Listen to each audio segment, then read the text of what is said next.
Señor presidente, muchísimas gracias por acompañarnos en Fox Noticias. Este es un momento realmente histórico. Es un honor tenerlo con nosotros y le haré las preguntas primero en español para nuestra audiencia y luego en inglés. Ha estado en cargo alrededor de 100 días. Han pasado muchas cosas, de todas las cosas que has logrado. ¿De cuál se siente más orgulloso? Well, I think the thing that people now realize is the border is 100%. It's like literally 100%. It's perfect now. I don't know if you can top perfect, but it's going to get better. And by the way, we want people to come in, but they have to come in legally, and everybody agrees to that. And they will do that. We need people. We need people for all the industry that's being created. And I think just generally that there's a mood that our country was ripped off by other nations for many, many years, and they understand what I'm doing. They're really getting it. We're making tremendous amounts of money, taking in billions and billions, hundreds of billions of dollars in tariffs from other countries that for many, many decades just ripped off the United States. And it's time that we not allow that to happen. So, but we've done many, many things, and we're happy about it. We just had a big chunk of the big, new, beautiful bill passed, which are the biggest tax cuts in history, and also the biggest regulation cuts in history. And I think we're well on our way to getting that. That's going to be a big deal when we get the big, beautiful deal. We call it the big, beautiful bill. When we get that passed, that'll be big tax cuts for everybody and other things. ¿De dónde obtiene tanta energía? A lot of people ask me that question. I've always said energy is genetics. I had two great parents. They had a long-term marriage, a very, very long-term marriage. I'll never beat them at that. So one thing, I'll never beat them. We don't have enough years left. But they had a great relationship, but they had great energy. And my father died at just about almost 94. And he was a very strong guy. And my mother, likewise, she was a wonderful woman, but she lived a very long life, and she had a tremendous sense of energy, and she had energy inside and out. I mean, she was the life of the party. And I think that's where it comes from. I think that's where it comes from generally. I could say probably the same for you. Yeah, genetics. I think genetics is a big answer. Even, when people have a friend, his mother died at 49 from a heart attack, and his father died at 50, and he's 60, and he's walking around saying, I'm not supposed to be here.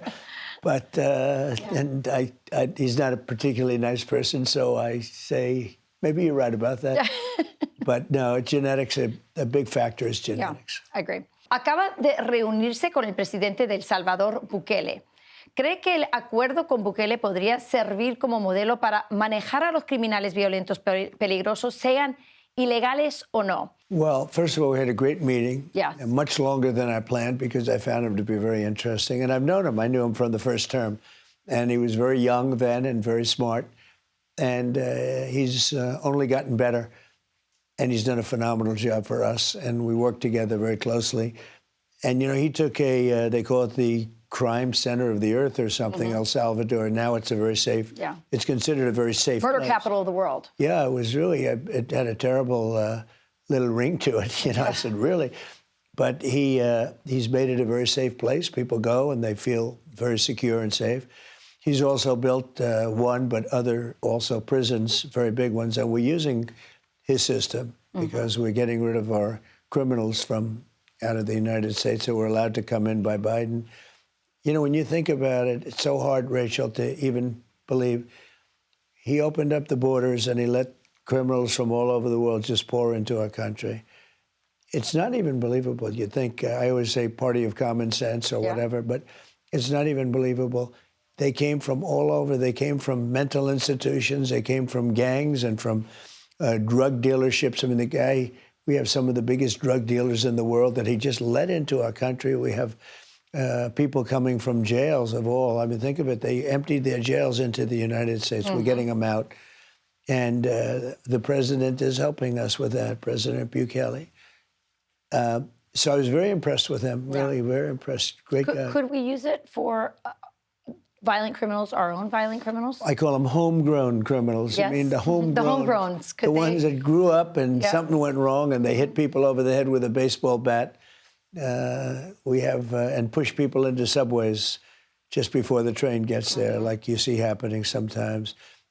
We are looking into it and we want to do it. I would love to do that. Okay.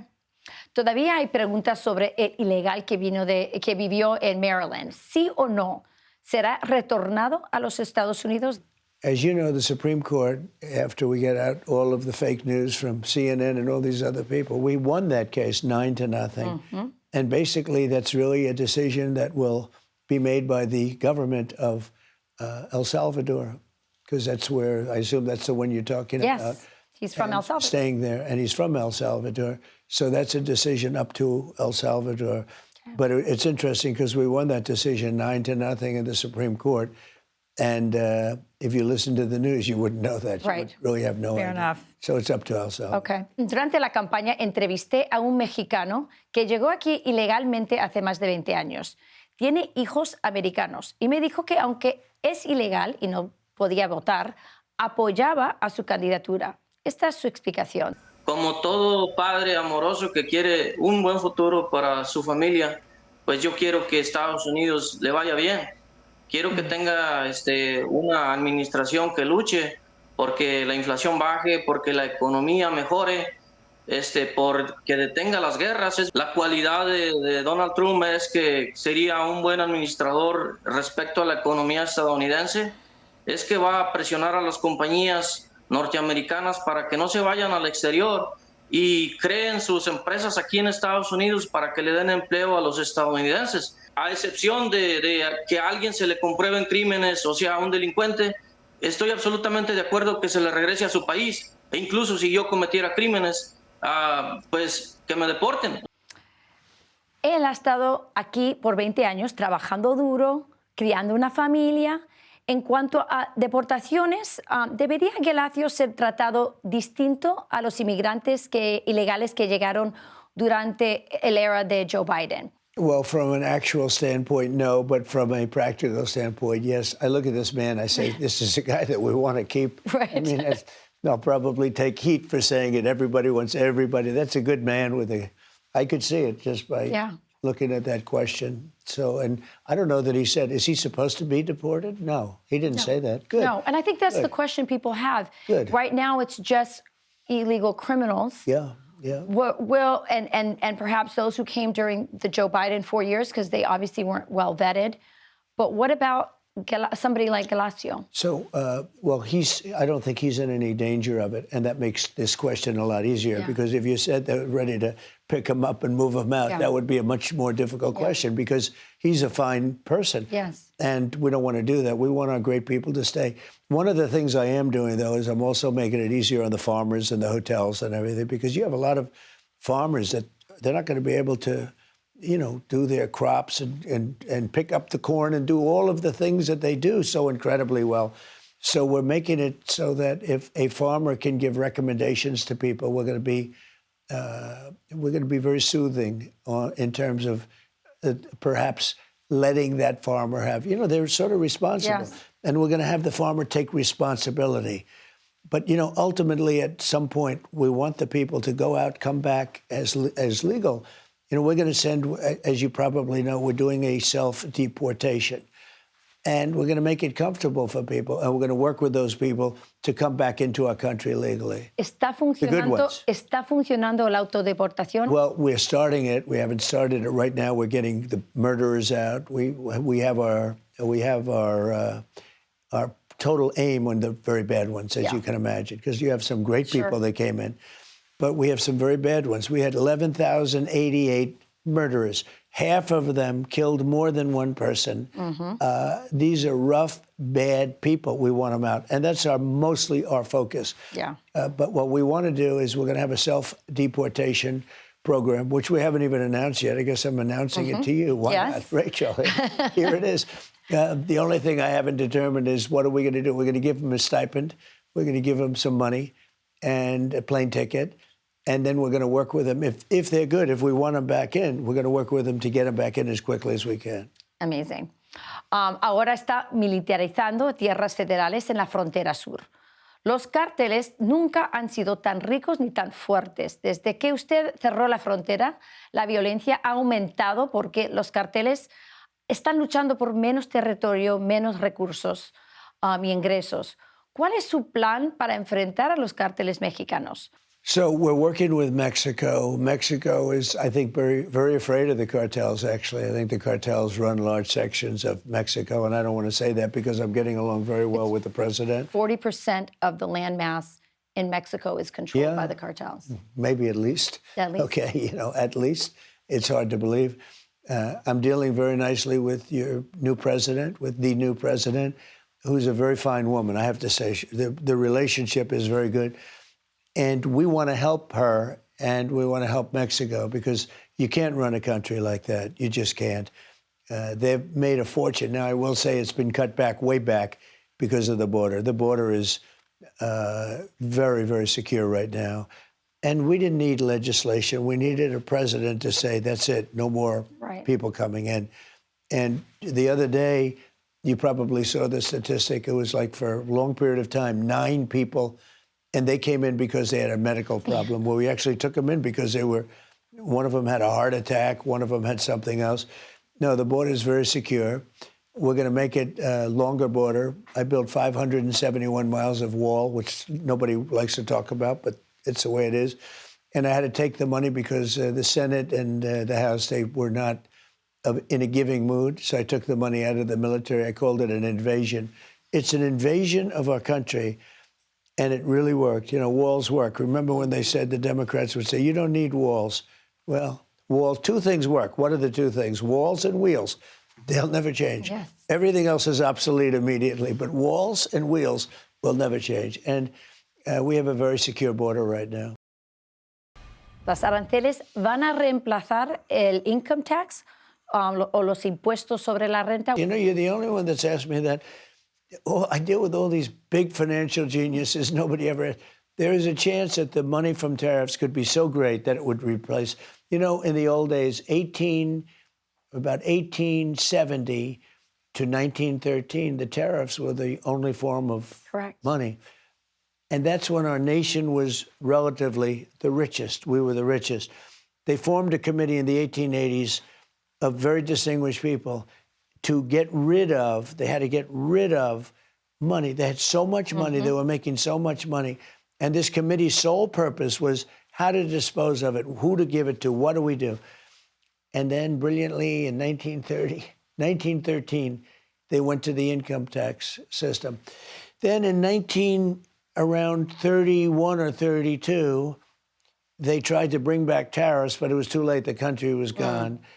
And they love to blame tariffs for the Great Depression. But the Great Depression came before they put the tariffs on. They love to do it, right? You know that. Yeah. They're always talking about, well, didn't you have... No. Great Depression started in 1929. Around 1931, they brought back tariffs, but it was, that, as the expression goes, that sucker was gone. Yeah, yes. ¿Cuánto Do you ever dinero? notice, though, they always talk about it? Sí. They brought it back after the Depression. ¿Cuánto dinero estás ingresando con las tarifas? Billions and billions of dollars, and hundreds of billions of dollars over a period of a year. Before, I gave a little bit of a pause to lower it just a little bit because, it's a transition. You have to have a little flexibility. But we were making $2 billion and $3 billion a day. We never made money like that. Your question is the greatest question. No financial reporter wants to ask me.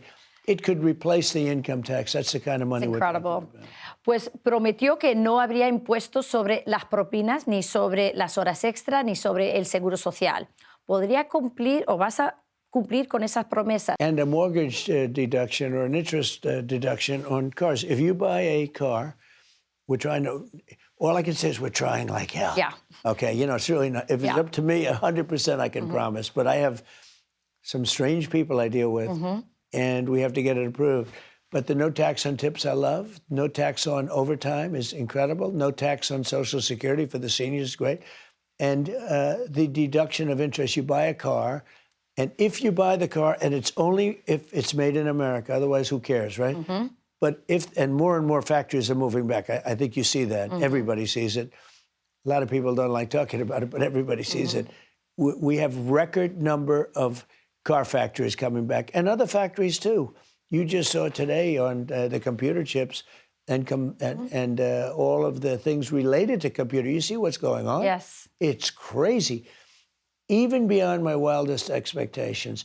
But the answer, the question is that, will I try and do those three things? Plus, I would like to add the interest on cars if it's made in America. I'm trying like hell. I love it. I think we'll be successful. Tan pronto como asumió el cargo, comenzó a hablar sobre el Canal de Panamá. ¿Cuál es exactamente lo que quiere que pase con el Canal de Panamá? So maybe it's happening already, but we said we didn't give that canal. It was a ridiculous, stupid thing that was done.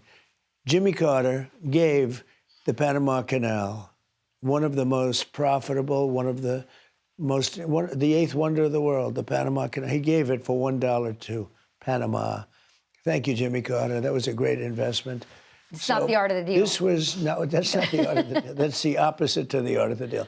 The Panama Canal was the single most expensive thing ever built.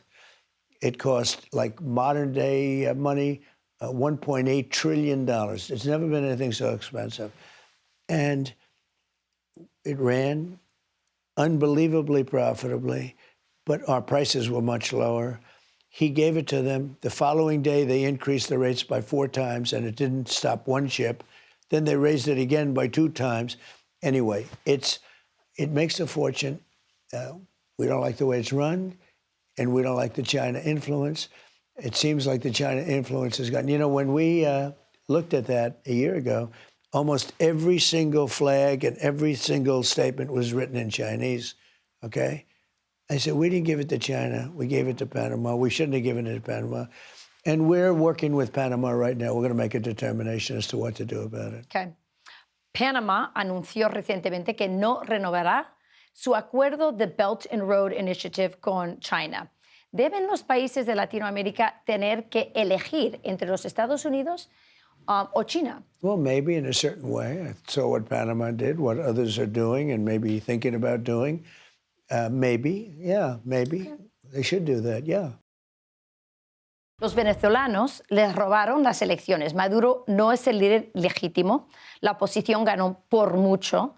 ¿Cuál es el plan para manejar esta situación? Well, we just did secondary sanctions, as you know. You saw that, tariffs in a way. Yes. But secondary sanctions on the oil. And basically anybody taking oil from Venezuela is not allowed to in any way, shape, or form come into the United States and deal with the United States in trade. And I never saw boats go so quickly out of a harbor. So we'll see. And we're looking at Venezuela very, very carefully. Okay. And that election was rigged, there's no question about it. No question. Pues hablando de integridad electoral, muchos latinoamericanos están preocupados de que los Estados Unidos haya interferido en sus elecciones en Latinoamérica a través de USAID. Afortunadamente, tú bien sabes que usted cerró esa operación. ¿Se compromete a exponer públicamente la interferencia electoral por parte de nuestro gobierno a través de los NGOs financiado por nuestro gobierno? Well, I love this question, and I'm proud that you have the courage to ask it. And the answer is yes, we are going to do a lot having to do with elections. You need strong borders and you need good elections or you don't have a country. Those 2 things. And then you need other things like a free press. But you need those 2 things to start off with. Right. And we're going to do that. And USAID was a disaster. The money was given away by the tens of billions, by the hundreds of billions of dollars. And it was given away by a corrupt U.S. government and people that work for the U.S. government. And yeah, we're looking at that very strongly. It's a very, very powerful thing. Elon, his people were the ones that found this out, and they've done a great service to our country. Yeah, I know that many Latin Americans, it's like they know what happened, and they know what they want you to expose it. Everybody publicly. knows. Yeah. Now, the one good thing is that this term, I call it the 3rd term, right? I just don't want the results of the 2nd term. Yeah. But we won it 3 times, but I don't want the results because it was terrible. What they've done to the border, when you think of it, what they've done to this country with the wars, Russia, Ukraine would have never happened. October 7th in Israel would have never happened. Therefore, you wouldn't have hostages to worry about. You wouldn't have had anything because Iran was broke. They had no money. They couldn't give it to Hamas or Hezbollah. But that would have never happened. The Russia-Ukraine would have never happened. The worst embarrassment in the history of our country, I believe, the Afghanistan withdrawal, the way we withdrew, I think it was the most embarrassing moment in the history of our country. Wouldn't have happened. You wouldn't have inflation. And I could name about 25 other things, but you don't have the time, especially in two languages. Yes. But it's so horrible what took place. And some people don't want to mention it. But you know the other thing? The Democrats keep talking the same way they did. They still want to have men and women's sports. I was watching a news program today, and there was a congressman. I won't reveal his name because he was a nice guy, but he's so foolish. And he was fighting the announcer, asking the question, demanding that men be allowed to participate in women's sports. I said, this guy, is he serious? It's just hard to believe. And that's one of many things. I mean, transgender for everybody, open borders. How about open borders? Open borders, let the entire world pour into our country from prisons and everything else, but let the entire world, and it's not South America, it's the whole world, from the Congo is one of the biggest prisoners from the Congo jails pouring into our country. Yeah. Who would allow this to happen? It's such a violation, so sad to see what happened. But I will say that by doing it this way, it's a much more important presidency than it would have been if it was more standard. Mm-hmm. It's really become a historic presidency. And unless I answer a question very badly for you, we're going to keep it that way, Rachel. Right. That's right. You feel like you're wiser for having gone through the 4 Yeah, I do. years? I think I'm wiser. Nobody had any idea that something could be so corrupt. You know, nobody talked. In the old days, we didn't talk about like a corrupt election. You have an election, you assumed it was right. Turned out to be a total, like a scam. It's a scam. But when you think about it, how else can they win? Open borders, transgender for everyone, the thing with women's sports, men playing in women's sports. I mean, you ever see the records of weightlifters? The difference between a man and just in lifting weights. But it's also dangerous for they have men boxing women. You saw what happened in the Olympics. 2 guys were in, 2 guys won, and they decimated their opponents. Right. It's so crazy. And you know, great women athletes who really, to me, it's demeaning. It's just demeaning to women. Yeah. But they're on those kicks. I actually tell Republican politicians, don't complain, wait till before the election because maybe they'll change it. Esto fue lo que yo le pregunté a usted este verano pasado sobre devolver la transparencia al gobierno. If you were president, would you declassify, you can answer yes or no to these, would you declassify the 9/11 files? Yeah. Would you declassify JFK files? Yeah. I did a lot of it. Would you declassify the Epstein files? Yeah, I would. Sé que Judicial Watch está demandando para obtener acceso a los archivos relacionados con, por ejemplo, Jeffrey Epstein. ¿Nos puedes dar un update? Yeah, I would say just release it. He was somebody that was, I guess you'd have to say, notorious. Mm-hmm. And I would say release it. And I did release the full Kennedy files. You know, people said, well, maybe not everything. And I said, if anybody has a problem, go to the office. We gave them an office address, and they can look at every single piece of paper we have and other files. And as you know, the January 6th and all of that, we freed the people. They were treated so badly. There's never been, I mean, there have been some pretty bad instances, but there's probably never been anything like what happened with the people from January 6th, who were largely, and there's always exceptions, but largely great patriots for this country. And so many people were happy with that. You know, I did that, and I let them out. I gave them their freedom. They were treated worse than murderers. They were treated, I mean, people murder, they don't even go after them. Yeah. They know they're there. They know where they are, where to pick them up. They don't even pick them up. They went after these people so violently. And so I took care of that. I took care of a lot of situations. I remember your last show, that show, with the 2 very good people alongside of you. Yeah, that was fun. think I took care of every one of those things. Yeah. But I would do that, What about J6? What about the pipe bomber? Yeah. Ellos son terroristas. Esa persona que puso eso es un terrorista. Entonces, ¿Cuándo vamos a saber quién era esas personas? It's amazing when they don't give you the information. When they don't, you know they're not on the right. The pipe bomber is not a person on the right, it's a person on the left, okay? And, when I watch some of those people in the Capitol, our people don't carry ropes on their side and, this and that. Our people aren't scaling. Are you going to get to the bottom of it? People Well, have so we're many going to try. questions. Yeah, we're going to try. And hey, look, the Unselect Committee of Political Thugs, these horrible people, Democrats and two of the worst Republicans in history, crying Adam and Liz Cheney, two of the worst. They are just sick people. This was the committee. And it went for a year and a half. At the end of a year and a half, what did they do? They destroyed every piece of evidence they had because it came out totally on our side. Nancy Pelosi was responsible for the security. She knew that. She proclaimed it on her daughter's tape. I mean, her daughter's a videographer or whatever the hell she does. And she had Nancy saying that she was responsible for it. Yeah. They burned everything. And then Biden gave them all a pardon. These are Congress people. These are people that are in Congress, not respected members of Congress, but they're in Congress. Yeah. If you did that in a civil thing, I know. but think of it, they burned, deleted, and destroyed every single document after a year and a half because, like the person that said, I grabbed this massive Secret Service agent around the neck and I was rebuffed, and then I went to the other one, and I think he was like this big karate guy, and I went over there, and I had friends that say, don't have it changed, it's so cool. I said, no, I just want the truth. That's right. But they burned all that information, and I think she recanted, I've heard, she recanted her. And after 2 years, she said, no, it didn't happen. Isn't it a shame, though, huh? Isn't it a shame? I view that as being so egregious. And then what did Biden do?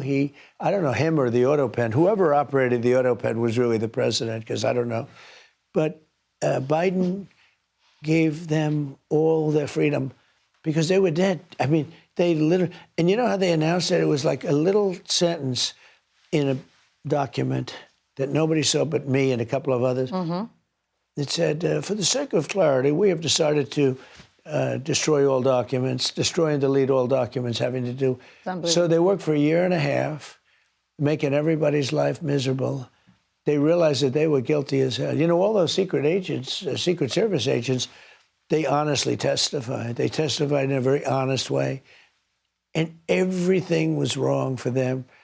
And rather than exposing what they did, the criminal acts, they created a criminal act, and they did it like a really bad. But could you imagine if I deleted and destroyed all documents from? And this is a hearing, a big deal that was set up that shouldn't have been allowed to go forward. And that's it. Yeah. So we can't even go after them because they were pardoned. Right. No, we're dealing with very corrupt people. We have a lot of corrupt people in our government. En el libro que salió recientemente sobre su campaña, se llama Fight, hay un momento en que Susie Wiles se emocionó después de uno de sus juicios, y ella dijo esto, tengo miedo de que si no le atrapan de esta manera, intentarán matarlo. Tenía razón, lo hicieron, le dispararon 2 demócratas este verano, uno tenía vínculos con Ucrania, y su hijo Eric dijo que el otro fue cremado más rápido que un perro doméstico. Está decidido a encontrar las respuestas sobre quién estuvo detrás de su intento de asesinato. Yeah. And so far, they're all saying it was like a couple of nut jobs. Do you believe that? I don't know. The one person had 18 telephones. I have a lot of phones, but that's like 3. Yeah. And they're made for special reasons. I don't know what to believe in it. I really don't. They did cremate him. His father went out and hired they weren't rich people. They were probably middle income. He's got the ultimate law firm, a white shoe law firm from Pittsburgh, Pennsylvania, And this was in Butler. So they went to Pittsburgh, and they have a lawyer that, IBM would hire. Right. Where did he get these, this person? The other one had, the original one, the the one from Butler, had 3 apps, and 2 of them were foreign-based. And I'll be honest, it has not been explained to me perfectly by other Secret Service or the FBI. We have somebody, 2 good people running that, and I would like to hear the explanation. Yeah. Even if it's not released to the public, I should be allowed to hear it. Amen. And I might very well release it to the public, but I wouldn't say it's been suitable yet. Who has 18 phones, and why were 2 of the other ones, and why they cremated him? You're right, very quickly it was all gone. So you and I will be talking about it maybe in the future. I hope so. Entrevisté a un régimen que usted logró librar durante el ceasefire entre Israel y Hamas. Él es de Argentina y está muy agradecido con usted. Sin embargo, su hermano sigue en cautiverio. Está desesperado para que su hermano regrese a casa y sabe que la guerra está complicando su regreso. Escuche esto. Primero que debo decirle al presidente Trump es gracias, porque yo soy muy consciente que si hoy estoy aquí vivo y hablando contigo, es gracias a los esfuerzos del presidente Trump y toda su administración. En eso no tengo ni la más mínima duda. Y lo segundo es que el tiempo avanza y se acaba. Para los rehenes, cada segundo puede ser el último en el que estén viviendo, el último segundo de la vida. Están con captores locos que en cualquier momento pueden tomar un arma y dispararles. La misma gente que el 7 de octubre violó, mató, asesinó civiles inocentes, son los mismos que hoy tienen secuestrado a mi hermano y a otras 58 personas. Cada segundo es vital. ¿Cuál es su mensaje para él? Well, I know him, and he's a great guy, and his brother's in, and he's been really shaken up by it, and just a fantastic, pretty young guy. And his brother, I asked him and 10 other people. We got out quite a few, but there were 10 came into the Oval Office, and I asked them, how many are there? They said 59. And I said, well, that's good. They said, well, only 24 are living. It's wild, right? So in other words, how many? They said 59. You've been hearing that number, 59 a lot. It's 59. But as of today, 24 are living. But I've also spoken to parents who know that their son, in this case, I think all sons, are dead. But the mothers are saying, almost more importantly, we have to get the body of our son, as though the son were alive. It's amazing. It's so tragic. But think of it, because I spoke to him specifically, and he said, there are 59, but 24 are living. Yeah. It's incredible. So we're working really hard to get him out. At the same time, some big things are happening, as you can imagine.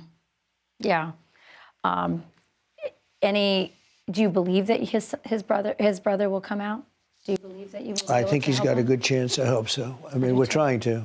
Yeah. We're trying to. We're going out of our way, because a lot of people would say, look, we have to go and do what we have to do.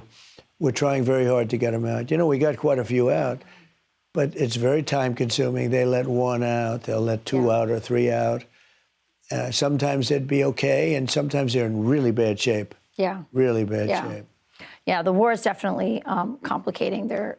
I asked him one question, and he was in the group. 10 people came to the White House to thank me. It was really nice.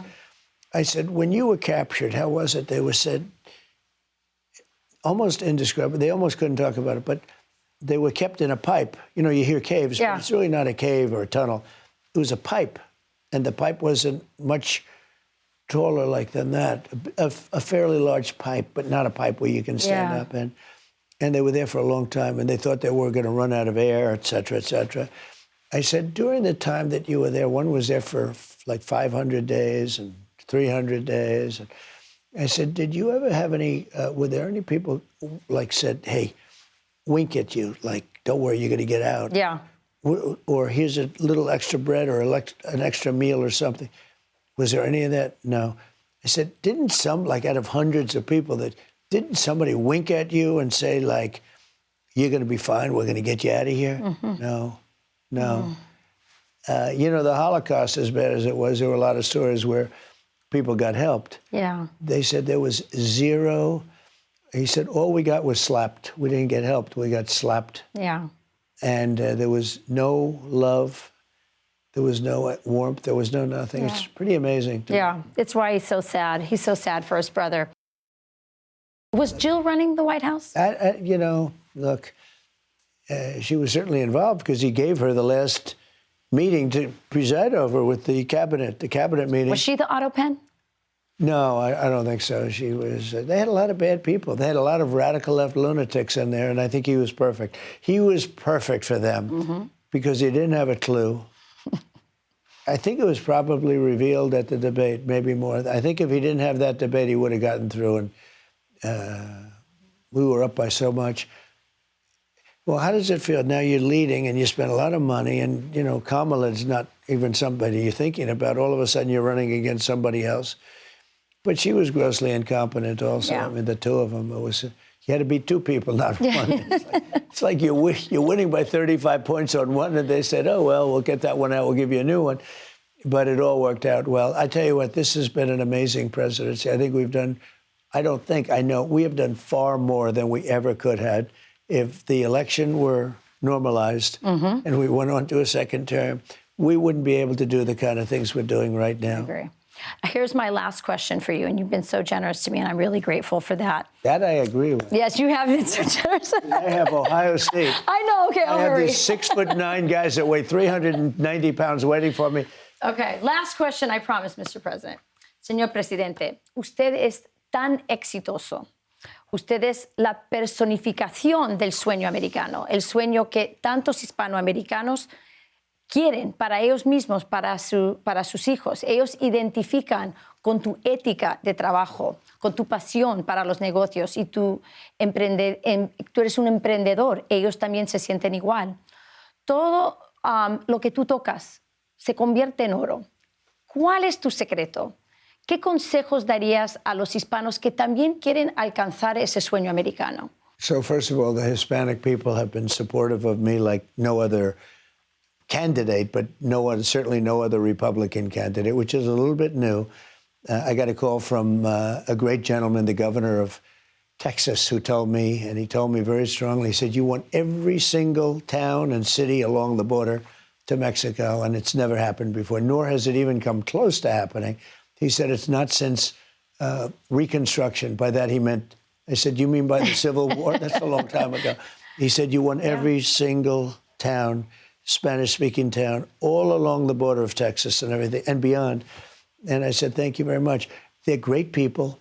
They work so hard. They are very, very entrepreneurial, always have been, always will be. See, that's genetics, too.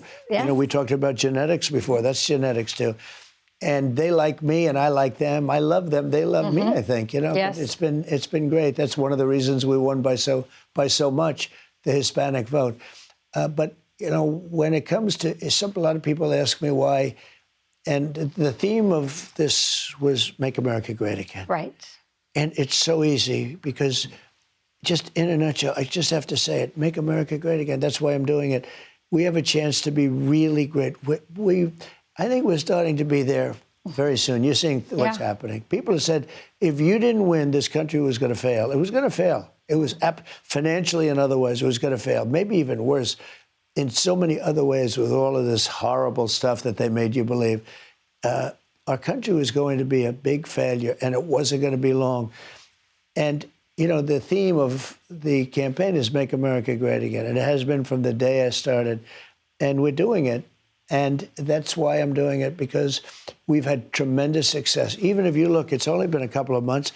I guess we're very close to 100 days, actually. Mm-hmm. And in this short period of time, we have made such an impact. We're respected all over the world again. We were laughed at. We had a man that it was just horrible what he was saying, the way he was. He couldn't walk upstairs. I don't want to be insulting, but it was a little embarrassing, okay, to put it mildly. And the president's really a reflection on the country. And he's the worst. He was the worst. He was a horrible, I don't think he was a nice person, but nobody really ever really, it doesn't matter. I mean, frankly, you just want somebody that does a great job. But we're making America great again, and that's why I'm doing it. And I think we're doing really well. And it's an honor to be with you. You've been with me from, I think that's why the Hispanics like me so much. You've been with me from the beginning. And your husband, by the way, is doing a fantastic job at transportation. He has learned more about roads and railroads and airplanes than anybody I can imagine. He's doing a great job. Señor presidente, le quiero enseñar cómo decir vamos a hacer a los Estados Unidos grandioso again. Mr. President, I'd like to teach you how to say let's make America great again in Spanish. So, vamos a hacer América grande otra vez. America grande. Grande otra vez. Otra vez. America grande otra vez. Excelente. Muchas gracias, Presidente Trump. Very good.